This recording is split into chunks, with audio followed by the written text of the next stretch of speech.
है न मालूम।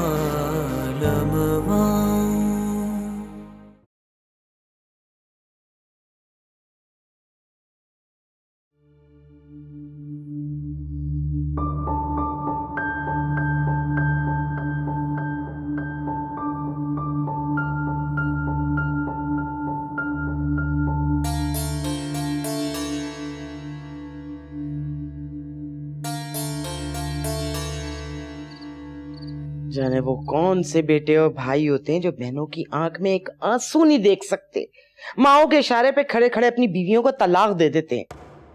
पता नहीं कैसी नाखल्फ औलाद है मेरी, जिसे बहन और माँ की जिंदगी की कोई परवाह नहीं है। ऐसा क्या है सना में जो उसने अरशद को पागल करके रखा हुआ है? अरशद को सना के सिवा कुछ और नजर ही नहीं आता। मुझे क्या पता बेटा क्या है और क्या नहीं है। अल्लाह जाने कैसा जादू टोना किया है कि अरशद बिल्कुल ही उसके काबू में चला गया। पता तो चले, अरे हमने भी बड़े जादू टोने कराए, लेकिन मजाल है जो जरा भी कामयाबी हुई हो। मुझे तो कुछ और ही चक्कर लगता है। मैं जान गया हूं कि क्या चक्कर है। क्या मतलब? मतलब ये कि मुझे पता है कि अरशद की वो क्या मजबूरी है कि वो सना को तलाक नहीं दे सकता, सोच भी नहीं सकता। अभी थोड़ी देर पहले वो मेरी दुकान पर आया था और उसने मुझसे खुलकर बात की है। क्या बताया था? सकीना बेगम, तुम भूल रही हो कि अरशद और सना के निकाह के वक्त उसके भाई ने हक महर में हमारा मकान लिखवाया था।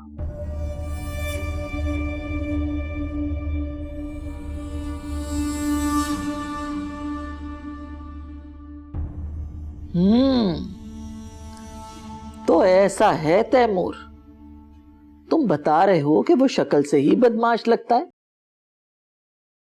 तो भाई मेरी समझ में ये बात नहीं आती कि वालिदैन बगैर छानबीन के अपनी बेटियों की शादियां ऐसे बदमाश लड़कों के साथ क्यों कर देते हैं।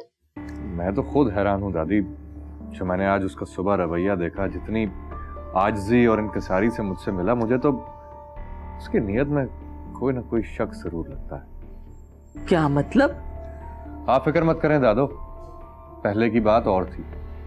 उस वक्त अरीबा उसके निकाह में थी, इसीलिए वो वहां आकर अक्सर बदमाशी किया करता, मगर अब वो ऐसा कभी नहीं करेगा। अच्छा वो उसने हमें वहां देख ली, अब वो कोई भी ऐसी हरकत करने से पहले कम से कम 100 दफा सोचेगा। हाँ, ये तो ठीक किया तुमने। उसे पता चलना चाहिए कि अरीबा अकेली नहीं है।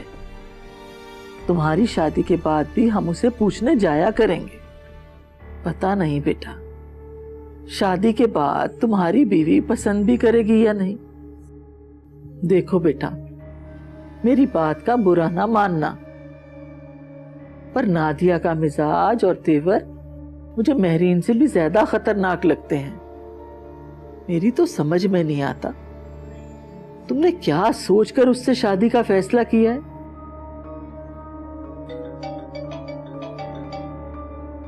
लो भाई, शैतान का नाम लिया और शैतान हाजिर। तुम करो इससे बातें, मुझे तो ये लड़की एक आंख नहीं भाती।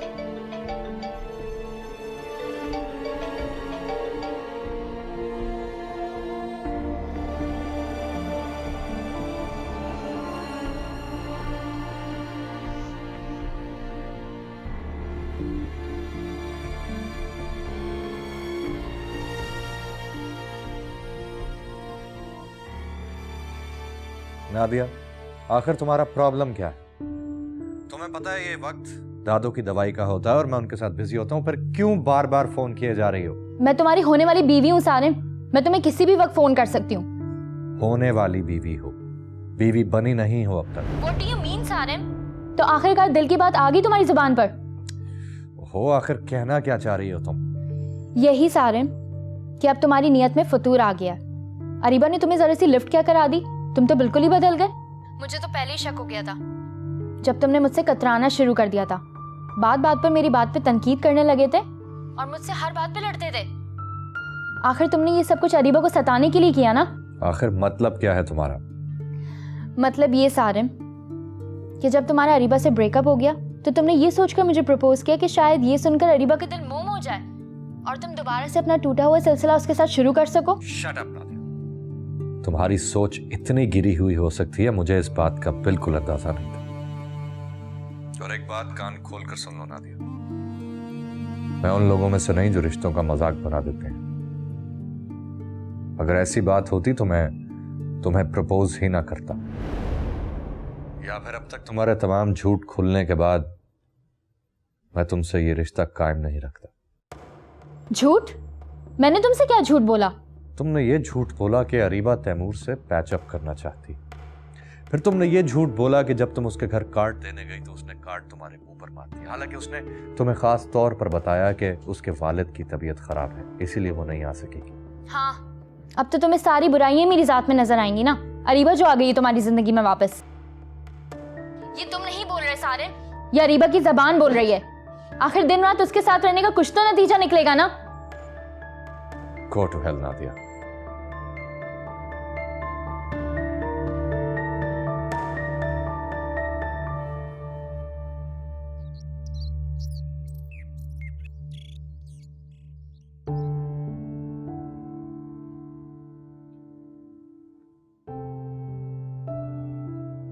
आप मुझसे नाराज हैं? बात क्यों नहीं कर रही आप मुझसे? मेरी बात करने या न करने से तुम्हें क्या फर्क पड़ता है? मेरी फिक्र करने वाला, मेरा ख्याल करने वाला तो मुझे इस दुनिया में तन्हा छोड़कर चला गया है। नहीं, आप ऐसे क्यों कह रही हैं? आप खुद को तन्हा क्यों समझती हैं?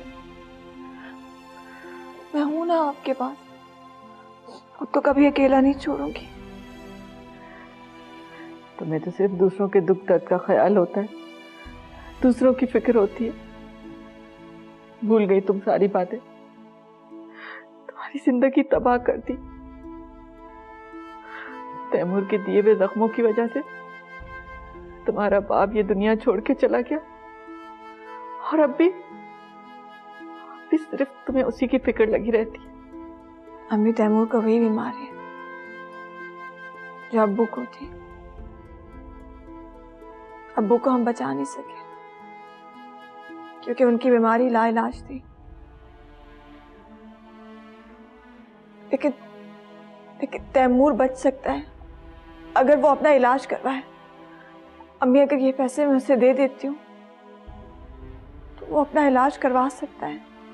क्यों नहीं समझ रही?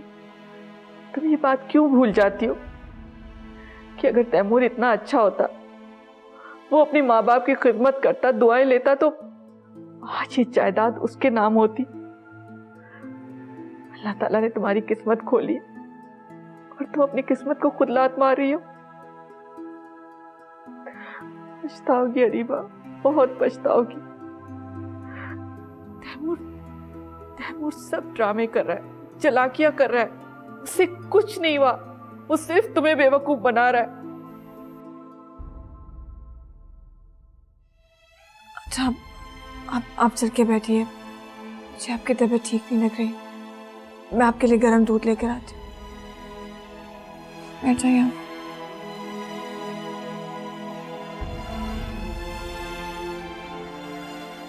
सकीना बेगम, ऐसे मामलात में जोश से नहीं होश से काम लेना चाहिए।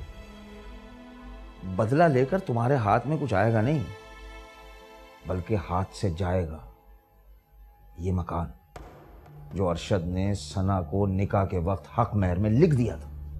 मैं नहीं मानती, ऐसे कैसे कोई मकान अपने नाम लिखवा के उस पर कब्जा जमा सकता है? अरशद आपसे झूठ बोल रहा है। दिखाए छीन कर। मैं भी यहां बैठी हूं, देखती हूं कौन छीनता है मकान मुझसे। कौन छीनता है? छीन लिया है उन लोगों ने। क्या मतलब है? अरशद ने मकान के कागजात सना के हवाले कर दिए। लेकिन ये कैसे हो सकता है? ये हो नहीं सकता, हो गया है भाई। ये मकान जो था ये अरशद ही का नाम था ना। हमसे सलाह मशवरा किए बगैर उस बेवकूफ ने ये मकान सना के नाम लिख दिया। अब चाहे वो हक महर मांगे ना मांगे कोई फर्क नहीं पड़ता। और हाँ, अगर खुदा ना खास्ता अरशद ने सना को तलाक दे दी तो वो इस मकान से नहीं जाएगी, हम जाएंगे। अल्लाह का लाख लाख शुक्र है इस औरत से हमारी जान छूट गई। वैसे बेटा तुम्हारी किस्मत अच्छी थी, क्योंकि इतनी आसानी से यह औरत जान छोड़ने वालों में से नहीं थी। ठीक कहती हैं आप अम्मी, लेकिन अम्मी मेरे दिल में तो अभी भी खौफ है। मुझे ऐसा लगता है कि उस औरत से अभी भी हमारी जान नहीं छूटी है। आपने देखा नहीं कैसे दंदनाती हुई हमारे घर में आ गई और किस तरह से मेरे और नुमान के कमरे में घुसी चली आई। एक लम्हे के लिए तो मुझे ऐसा लगा जैसे जैसे उसने छीन लिया हो मुझसे मेरे नुमान को। ये कभी अब मुमकिन हो ही नहीं सकता बेटा, क्योंकि पहले भी नौमान हिना का कौन सा था। ये एक बात याद रखना नीलुफर तुम, कि तुमने हिना को नौमान से नहीं छीना है, बल्कि हिना ने खुद ही नौमान को अपने हाथों से गंवाया है। और एक बात और, तुम हिना वाली गलती मत दोहराना। तुमने इस घर में अपने कदम जमाने हैं और नौमान के दिल में अपनी गिरफ्त को मजबूत रखना है। जी समझ गई अम्मी, आप बिल्कुल बेफिक्र हैं। अब आप देखिएगा, नुमान को खुद से दूर नहीं जाने दूंगी, उनका दिल जीत के रहूंगी। दिल जीतने के अलावा भी एक अहम काम तुमने और भी करना है। अच्छा ठीक है, मेरे जहन में है अम्मी, आप मुतमईन रहिए। जैसे ही मुझे मौका मिलता है नुमान का मूड देखकर इस मकान को अपने नाम करवाने की बात कर लूंगी उनसे। शाबाश।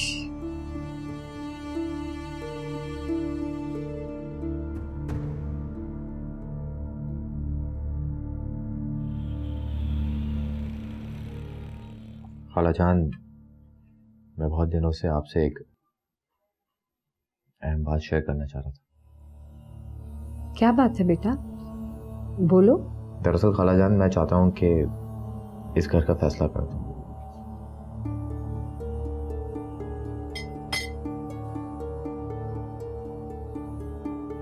और उसके हवाले कर दूं जिसका इस पर हक है, और मैं उसका हक लौटाने में बिल्कुल देर नहीं करूंगा। बिल्कुल ठीक है बेटा। एक्चुअली खालाजान, मैं इस घर का मालिक नहीं हूं। अम्मी की डेथ से पहले अम्मी ने ये घर हिना के नाम कर दिया था। अम्मी चाहती थी कि उनकी डेथ के बाद ये घर हिना के नाम पे हो जाए। हिना के बचपनेपन और जज्बातीपन के सबब अम्मी ने मुझे इस फैसले से आगाह नहीं किया था। लेकिन अब वक्त आ गया है कि अम्मी जान की वसीयत उनके मुताबिक, उनकी ख्वाहिश के मुताबिक उसे दे दी जाए। हाँ, लेकिन बेटा है ना, तो हाँ, अब वो मेरी बीवी नहीं रही है। उस वक्त उसकी गलती ज़रूर थी, लेकिन उसे सज़ा भी मिल चुकी है। लेकिन इसका मतलब ये नहीं है खालाजान मैं उसके हक से उसे महरूम रखूं। अब वक्त आ गया कि मैं ये घर उसके हवाले कर दूं। खालाजान, आप परेशान ना हो, मैं कहीं दूसरी जगह फ्लैट ले लूँगा किराए पर, हम वहाँ शिफ्ट हो जाएंगे। लेकिन बेटा खालाजान, है ना, एक औरत है जैसे सना और नीलोफर, इन्हें एक सहारे और सिक्योरिटी की ज़रूरत होगी, और मैं हिना से उसका हक नहीं छीनना चाहता। मैं नहीं चाहता कि वो मेरी वजह से दर बदर फिरे। खालाजान, मैंने बिल्कुल ठीक फैसला किया है ना? जी बिल्कुल बिल्कुल ठीक फैसला किया आपने, है ना अम्मी?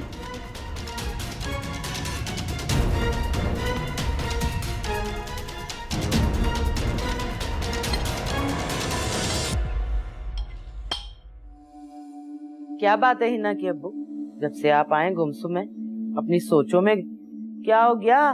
कि कोई मसला है? मसला तो नहीं है, उलझन जरूर है। समझ में नहीं आ रहा कि तुम्हें बताऊं कि ना बताऊं। खैर तो है ना? वो नहीं है जो अलाउद्दीन किरियाने वाला, अपने जो पुराने महल्ले में दुकानदार था। हाँ हाँ हाँ हाँ, क्या कह रहा था? वो आज आया था दुकान पर। उसने एक अजीब बात बताई है। पता नहीं इसमें कितनी हकीकत है कि नहीं है, लेकिन बात अजीब है। क्या बात है, बताएं ना, मेरा तो दिल उछल रहा है सुनने के लिए। वो कह रहा था कि तैमूर के बाप दादा की खुफिया जायदाद अरीबा का ससुर मरते वक्त अरीबा के नाम कर गया। क्या? हाँ हाँ, बल्कि 40-50 तोला सोना। वो तो अमीर हो गई माशाल्लाह। हाय अल्लाह, मेरे सर पे तो घूसा मार दिया आपने। ये सब कैसे हुआ रातों रात? रातों रात ही जागती है अगर अल्लाह चाहे। अंधेरा कभी उजाला। अब किस्मत पलटनी थी अरीबा की, पलट गई माशाल्लाह। मेरा दिल नहीं मानता। भला अरीबा के ससुर को क्या जरूरत थी कि अपनी औलाद को छोड़ के बहू के नाम पे अपनी जायदाद लगा दे? अरे भाई, जब अपनी औलाद ना खलफ हो ना, तो फिर ऐसे ही होता है।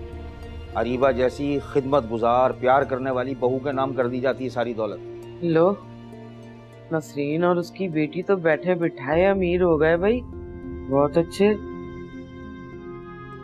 या अल्लाह, मेरी हिना के भी नसीब खोल दे, कोई ऐसी खुफिया जायदाद उसके भी नाम लगवा दे। हाँ, ये बात तुम सही कर रहे हो, लेकिन मैं तुम्हें पहले समझाया करता था। लेकिन तुम अपनी लालच में पता नहीं क्या कुछ करती रही। अरीबा और नसरीन को बदनाम करती रही, उनके खिलाफ बातें करती रही, ज्यादतियां करती रही। तुम्हें लाख दफा मैंने समझाया कि भाई अमल करो, किसी से हसद मत करो, लेकिन तुम नहीं मानी।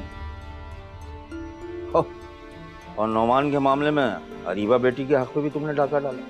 उसी की सजा आज हम भुगतना। भाई, आपको कितनी दफा मना किया कि मेरे सामने ना नौमान का जिक्र मत किया करें। अच्छा छोड़ो इन बातों को।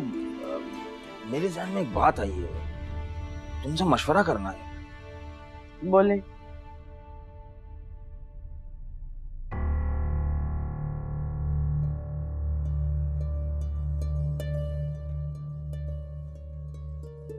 ये तुमने क्या किया नीलोफर? इतनी आसानी से नौमान को इजाजत दे दी कि अपने माँ बाप का घर और तुम्हारा हक उस औरत के हवाले कर दे जिससे अपना उसका ताल्लुक है और न ही कोई वास्ता। तुम्हें इस बात का अंदाजा है कि अपना घर नसीबों वालों को मिलता है और तुम अपने ही घर से दस्तबरदार हो रही हो। जब तुम्हें किराए के मकान में धक्के खाना पड़ेंगे ना, तो तुम्हें पता लगेगा। क्यों अम्मी? जो लोग किराए के मकान में रहते हैं, क्या वो लोग इंसान नहीं होते हमारी तरह? क्या वो लोग खुश नहीं होते? क्या उनकी कोई जिंदगी नहीं होती? बताइए मुझे आप। नहीं रहते। मुझसे पूछो, मैं तुम्हें बताती हूँ कि किराए के मकान में रहने से औरत कितनी जलील हो जाती है। मुझे पता है। देखो, मेरा कोई ठिकाना नहीं है, बेटी की ससुराल में पड़ी हूँ। सोचो नीलोफर, अगर खुदा ना खास्ता नौमान नहीं रहा तो तुम कहाँ जाओगी? अम्मी, जिंदगी मौत का कोई भरोसा नहीं है। शौहर के मरने के बाद औरत का वाहिद सहारा उसकी अपनी जाती छत होती है। नहीं अम्मी, मुझे कोई फर्क नहीं पड़ता। नुमान की जो मर्जी वो करे, मैं अब उन्हें नहीं रोकूंगी, क्योंकि मेरे लिए सबसे ज्यादा अहम उनकी खुशी है। अगर वो ये चाहते हैं कि ये घर हिना के नाम कर दें तो कर दें, मुझे कोई एतराज नहीं है। तुम्हें एतराज नहीं है, लेकिन मुझे एतराज है। ये मकान मैं हिना के नाम होने नहीं दूंगी, समझी तुम? अम्मी,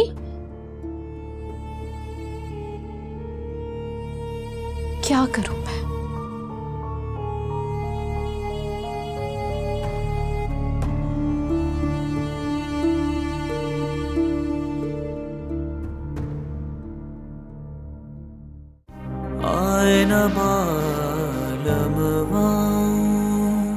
तुम अरीबा के साथ नहीं रहना चाहती हो ना? कोई बात, हम अरीबा को वहीं रहने देंगे या दूसरा मकान लेके उसे वहाँ पे सेट कर देंगे। अरशद आता जाता रहेगा। इसमें कौन सा मसला है? लेकिन उसके लिए जरूरी है कि दादो मुझे एक्सेप्ट तो करें। वो तो जैसे ही मुझे देखती है उनके माथे पे बल पड़ जाते हैं। शायद ये भी तुम्हारे लिए एक चैलेंज है नादिया। देखते हैं कि तुम दादो के दिल में घर किस तरह बनाती हो। इतना कुछ हो गया तुम्हारे साथ, लेकिन तुम्हारा गुरूर और तुनतुना नहीं किया भाई। खैर, तुम अपनी बेटी की जिंदगी तबाह करने का तहिया करके बैठ गई हो तो फिर भाई हम क्या कर सकते हैं। हम तुम्हारे दुश्मन नहीं हैं, इसीलिए तो हम अरीबा का हाथ मांगने आए हैं अरशद की।